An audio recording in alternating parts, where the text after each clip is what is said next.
This is the first of a series of videos leading up to Valentine's Day where we are celebrating chocolate.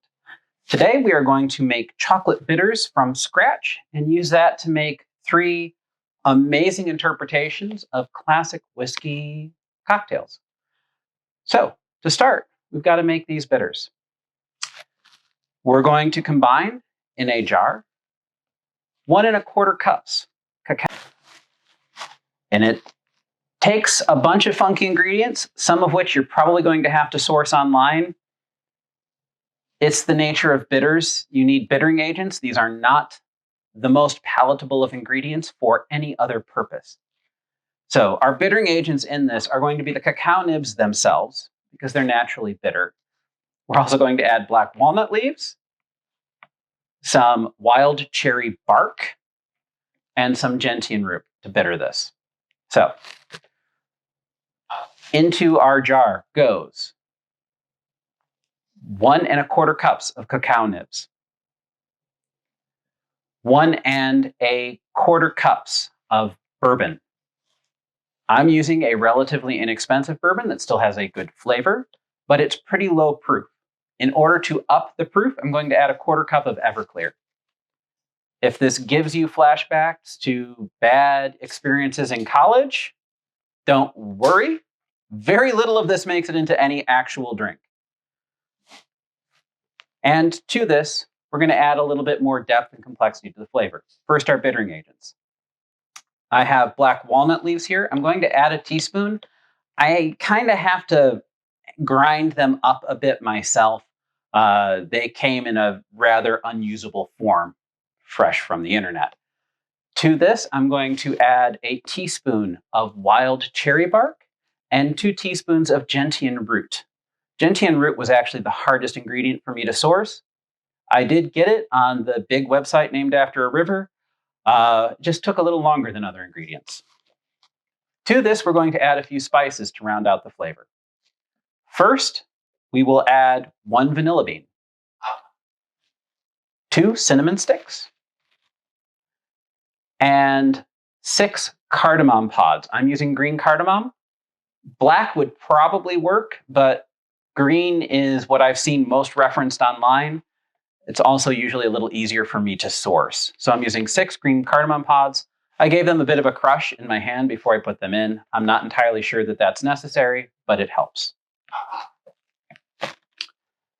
Now, you just put it aside for a week. In my case, I'm using one of these dark amber jars, so I can just kind of leave it out on the counter, and I gave it a shake every day or two, just to make sure everything was inside the alcohol. Nothing was just sitting out, failing to infuse. So after about a week, we pour it out. I'm straining it through 2 layers of cheesecloth and a metal strainer. We're going to strain everything out and put it into Boston droppers. So these little brown bottles with an eyedropper built in, they're perfect for homemade bitters. And I can actually put a label on these and say what they are. I got 2 of these bottles out of this recipe. One of them is going to be a gift for somebody. The other makes some good drinks. So without further ado, 3 mocktails made with our chocolate bitters. Mocktail with chocolate bitters, number 1. We're going to reinterpret the classic Manhattan. So, to start, this is a very fruity take on it. The Manhattan is normally made with vermouth. We're replacing that with some orange juice and some cranberry juice today. So, we shall start with 2 ounces of fresh orange juice. And we're once again building in a pitcher. So, here we go.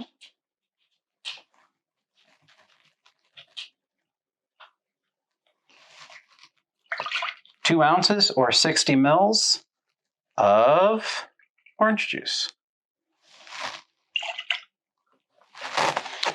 To that, we're going to add cranberry juice. Again, 2 ounces.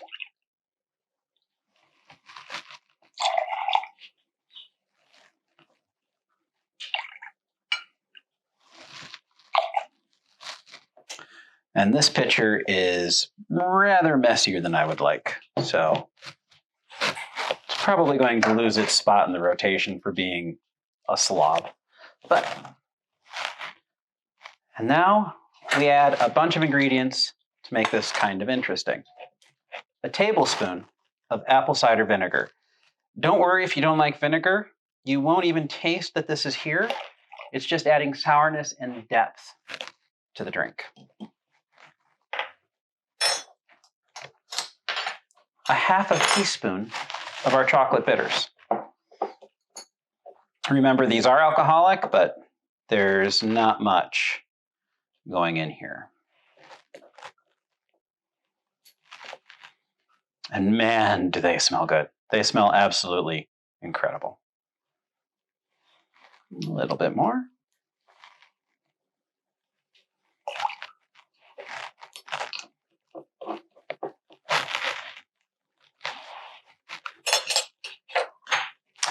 And 1 teaspoon of maraschino cherry juice. This is the juice that the cherries come in. And then we're going to use the cherry as a garnish. And again, this is a little bit messy, so I'm just going to bring my pitcher to this. And then to help balance out everything, a pinch of salt.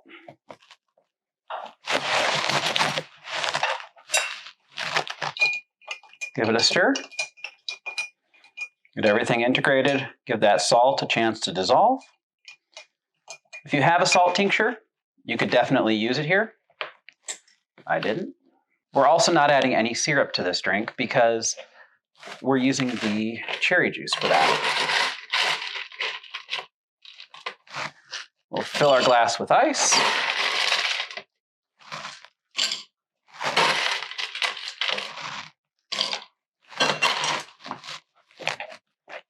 And over we pour. This is a bit redder than your normal Manhattan, but a lot of those same flavor notes are there. Now to garnish. 1 nice maraschino cherry. And there we go. 1 mock Manhattan. That is a little too full. Very much a little too full. Very good though. The apple cider vinegar. It makes itself known. It gives it a little bit of a punch. The bitters, they're there on the nose. They're giving this a depth and complexity that you can't even taste that there was cranberry juice in here. You can kind of tell that there's orange in here, but what comes across is woodier. Like it tastes like an aged cocktail. Very, very nice. Pretty simple, straightforward. Just use a better pitcher for your cranberry juice if you're going to make this. And on to mocktail number 2. For number 2, we are doing a old-fashioned. A mock old-fashioned, similar technique to the last one. We're going to build it in the pitcher, pour it over ice. But instead of juices to make the bulk of the cocktail, we're going to use tea. In this case, rooibus tea. So I'm going to pull out my tea bag, put it in my little tea bunny, set this aside. We will start with 2.5 ounces of our rooibus tea. Rooibus is a South African plant. It gives a lot of woody vanilla notes to tea. It's completely decaf. Very sweet compared to other teas. Very nice compliment for something like this. And since I know I try and avoid caffeine in the evenings, let's keep this decaf. To this, we're going to add 1 ounce of orange juice.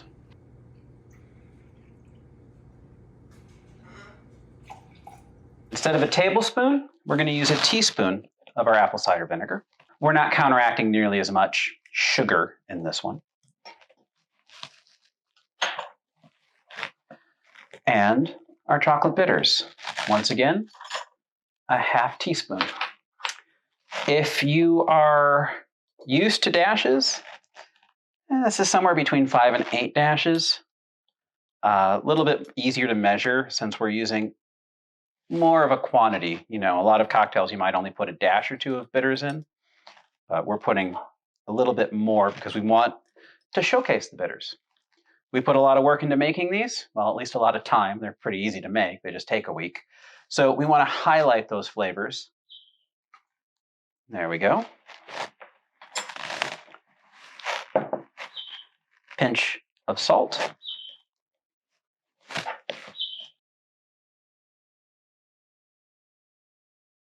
Now we will pour it in our cocktail glass over ice.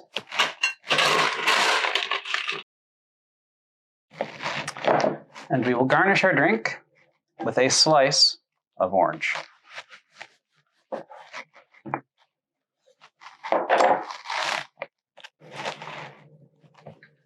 So there you go. One mock old fashioned. And it is absolutely phenomenal. Much better. I mean, don't get me wrong. I really enjoy the mock Manhattan. This is way better. This is very reminiscent of the drink itself. The tea just highlights the bitters. So there's chocolate on your nose when you smell it. And the experience on your tongue, you get the tannins from the tea. So it feels more like a whiskey. Really, really a nice drink. I highly recommend this. If it's not sweet enough for you, you could add a little simple syrup, but I don't think it needs it. On to mocktail number 3. Before we actually make cocktail number 3, I want to take a minute for the obligatory call to action. Please help us promote this channel. Like, subscribe, hit the bell icon so you're notified of future videos. And if you can comment below, especially if you make any of these, or if you're curious about these or have any questions about these mocktails, comment below. The algorithm loves it, and I want to hear from you. I don't really like talking just out into the ether, so some feedback would be wonderful. If you haven't noticed, which you probably haven't, every single one of our videos has a link in it, in the description, to a feedback form. This is to help us make the channel better. I appreciate anyone who takes the time to fill that out. And with all that said, number 3, we're going to make a mock Sazerac. The Sazerac traditionally has some anise notes to it and a little bit of funk and heat and sharpness coming from rye instead of a traditional corn-based whiskey like bourbon. Towards that end, we're going to follow the same process we've been following. Our bitters, some apple cider vinegar, but the tea this time is going to be a licorice tea to give us some of those anise notes. So let's get building. Pinch of salt. 2.5 ounces of licorice tea. I'm using a non-caffeinated, of course it's non-alcoholic, it's tea, a herbal, sweet licorice tea, but black licorice tea would work just as well. To that, we will add a 1/2 ounce of simple syrup,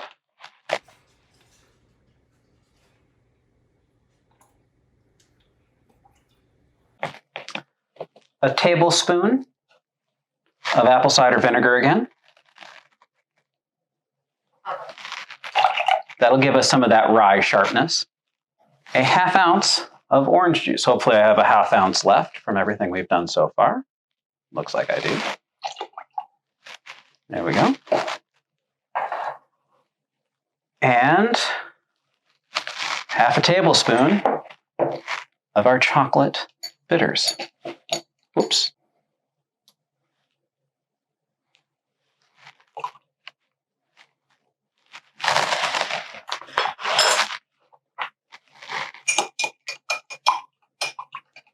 Give everything a stir.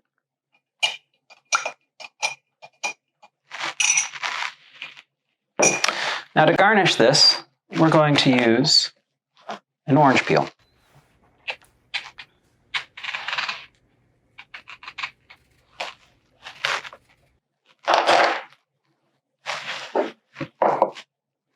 Give it a twist.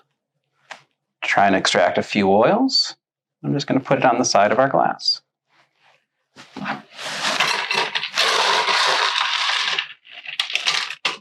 Our ice.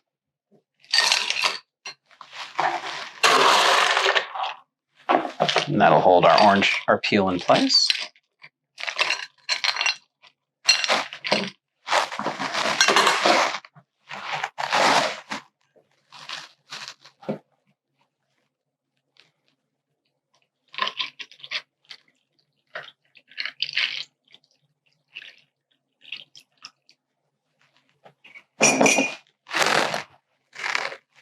There you go, 1 Sazerac. And I definitely saved the best for last. This is a little bit sweeter than your normal Sazerac. Most of that, I think, is coming from the licorice, giving you a sweeter feel on the tongue. But it's very good. A little bit refreshing, funky. You get all of those great notes from the bitters that we've been getting. They don't show up quite as much here as they do in the old-fashioned, but they're definitely there. And they add a little bit of a tannic presence on your tongue that the tea alone doesn't. So all 3 of these have been absolute winners. I think if I were to do it again, I might go for this one as my first choice. So yeah, we saved the best for last. So there you have it. 3 amazing mocktails made with our chocolate bitters. You may have noticed we also put apple cider vinegar in each of them just to kind of round out the flavor. Not sure if that's a second ingredient or what to call out on the rest. I'm not sure if that's a second ingredient worth calling out, but it was a consistent element in all 3 of our fake whiskey mocktails. So there you have a mock Manhattan, a mock old-fashioned, and a mock Sazerac. All of them are really nice drinks. Refreshing, easy, very reminiscent of your classic cocktails, but 0 alcohol, and, maybe a little bit of sugar, but about the same amount of sugar as your classic cocktail as well.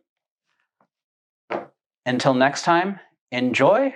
But please come back. This is only the first of our series of chocolate-themed videos.